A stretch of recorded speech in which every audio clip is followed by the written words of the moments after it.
dan qadar atau takdir berasal dari bahasa Arab. Qadar secara bahasa berarti ketetapan, ketentuan, ukuran, Takaran atau sifat. Qadar secara istilah yakni ketetapan Allah yang tercatat di Lauhul Mahfuz sejak zaman azali ketetapan ini sesuai dengan kehendaknya. dan berlaku untuk seluruh makhluk atau alam semesta. Adapun qadar atau takdir secara bahasa berarti Ketetapan yang telah terjadi atau keputusan yang diwujudkan. qadar atau takdir secara istilah adalah ketetapan atau keputusan Allah Yang memiliki sifat maha kuasa atau qadir atas segala ciptaannya. baik berupa takdir yang baik maupun takdir yang buruk.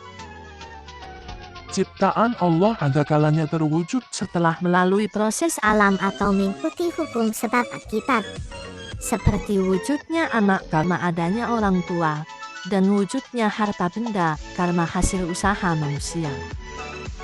Ada kalanya ciptaan Allah terwujud seketika tanpa proses, seperti wujudnya Nabi Isa tanpa ada bapaknya.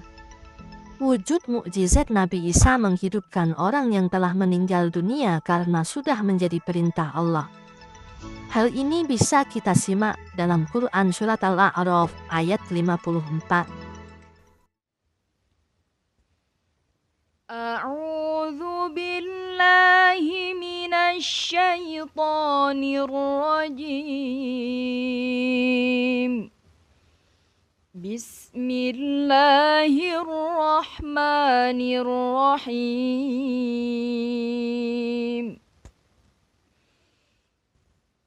Inna rabbakumullahu alladhi khalaqas samawati wal arda fi sittati ayyamin thumma istawa 'alal 'arsy yughshil laylan nahara yatlubuhu hafithan wasyamsa wal qamara wan nujuma musakhkharatin bi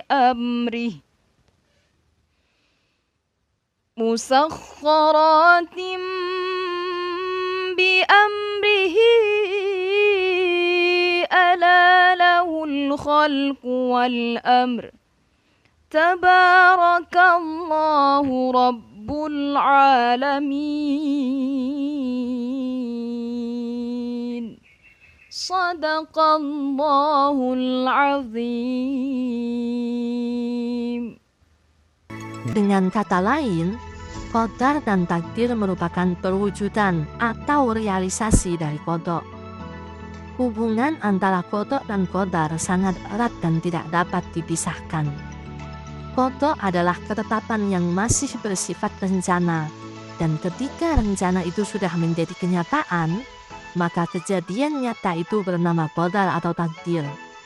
Dalam kehidupan sehari-hari, kita terbiasa menggunakan kata-kata takdir, padahal yang dimaksud adalah qada dan qadar. Sedangkan takdir itu sendiri terbagi ke dalam dua hal. Pertama, takdir mubram. Takdir mubram ialah takdir atau ketetapan Allah yang tidak dapat diubah atau tidak dapat diubah oleh siapapun. Contoh takdir mubram ialah setiap makhluk pasti akan mengalami mati. Contoh lain misalnya, manusia pasti mempunyai akal, pikiran, dan perasaan. Yang kedua, takdir mu'allaq. Takdir mu'allaq ialah takdir yang masih dapat diubah melalui usaha manusia. Setiap hamba diberi peluang atau kesempatan oleh Allah untuk berusaha mengubah keadaan dirinya menjadi lebih baik. Contoh takdir mu'allaq misalkan, Hasan dilahirkan dalam keluarga yang sederhana. Ia ingin melanjutkan pendidikan ke jenjang yang lebih tinggi. Akan tetapi, ia menyadari bahwa penghasilan orang tuanya sangatlah terbatas. Sehingga, ia mencari cara agar cita-citanya dapat tercapai. Ia belajar dengan tekun sehingga meraih prestasi tinggi dan mendapatkan beasiswa untuk melanjutkan ke perguruan tinggi. Di tempatnya ia kuliah, ia masih tetap rajin belajar, sehingga ia kembali mendapatkan beasiswa. Bahkan, ia mendapatkan tawaran pekerjaan dan posisi yang cukup tinggi. Saat ini, ia dapat hidup lebih layak daripada orang tuanya, karena ia mau mengadakan perubahan, baik untuk dirinya sendiri maupun bagi keluarganya. Dua hal lain yang berkaitan dengan takdir yakni ikhtiar dan tawakal. Takdir, ikhtiar, dan tawakal adalah tiga hal yang sulit untuk dipisah-pisahkan. Dengan kemahakuasaannya, Allah menciptakan undang-undang, peraturan, dan hukum yang tidak dapat diubah oleh siapapun. Sementara itu, manusia diberi kebebasan untuk memilih dan diberi hak untuk bekerja dan berusaha demi mewujudkan pilihannya. Akan tetapi, setiap manusia tidak dapat dan tidak dibenarkan memaksakan kehendak kepada Allah untuk mewujudkan keinginannya. Bertawakal bukan berarti bahwa seseorang hanya diam dan bertopang dagu tanpa bekerja. Orang yang sudah menentukan pilihan dan cita-citanya tanpa mau bekerja hanya akan menjadi lamunan atau khayalan semata, karena itu tidak akan pernah terlaksana. Oleh karena itu, sebagai penghayatan terhadap keyakinan akan takdir, ikhtiar, dan tawakal, maka kewajiban kita memilih segala hal yang baik. Adapun ukuran mengenai baik dan buruknya adalah norma yang tercantum pada Al-Quran dan hadis. Senantiasa tekun, bersungguh-sungguh dalam bekerja sesuai dengan kemampuan, bertawakal, berdoa, tidak sombong atau tidak lupa diri, dan bersyukur apabila berhasil, serta tidak berputus asa apabila gagal atau belum berhasil. Adapun fungsi beriman kepada qada dan qadar dalam kehidupan sehari-hari adalah sebagai berikut. Pertama, mendorong kemajuan dan kemakmuran. Yang kedua, menghindari sifat sombong. Yang ketiga, melatih berhusnudzon kepada siapapun. Yang keempat, melatih kesabaran diri.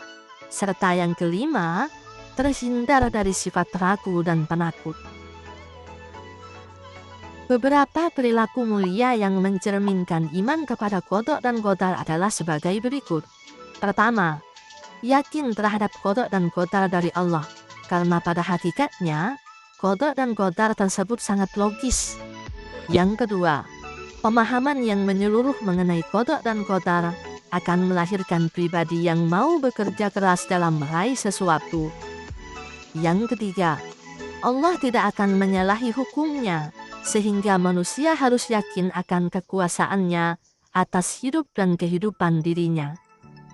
Yang keempat, kita tidak boleh sombong apabila kita berhasil meraih sesuatu, karena semua itu tidak semata-mata atas usaha kita sendiri. Yang kelima, tidak boleh putus asa karena senantiasa husnudzon kepada keadilan Allah. Yang keenam, mampu menyusun strategi, khususnya dalam hal pekerjaan, sehingga hasilnya efektif dan efisien. Serta yang ketujuh, bersyukur apabila memperoleh rizki apapun, dan senantiasa bersabar dalam mendapati ujian dan musibah. Hikmah yang dapat dipetik sebagai pelajaran tentang iman kepada qada dan qadar adalah sebagai berikut. Pertama, Allah telah menggariskan hukumnya dalam qada dan qadar. Dengan pemahaman yang benar, kita mampu menjadi pribadi yang optimis. Yang kedua, dengan memahami qada dan qadar, kita tidak akan memiliki prasangka buruk. Yang ketiga, kita bisa menyadari bahwa Allah telah membekali manusia dengan berbagai perangkat untuk kehidupannya. Yang keempat, kita menyadari bahwa manusia diciptakan berbeda dan tentu memiliki hikmah tersendiri.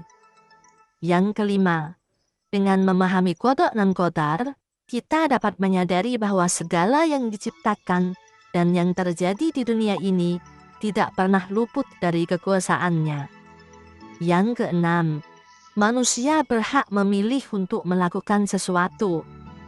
Yang ketujuh, keberhasilan atau kesuksesan bukan sebuah khayalan, karena jika kita mau berusaha, Allah pasti akan membuka jalannya.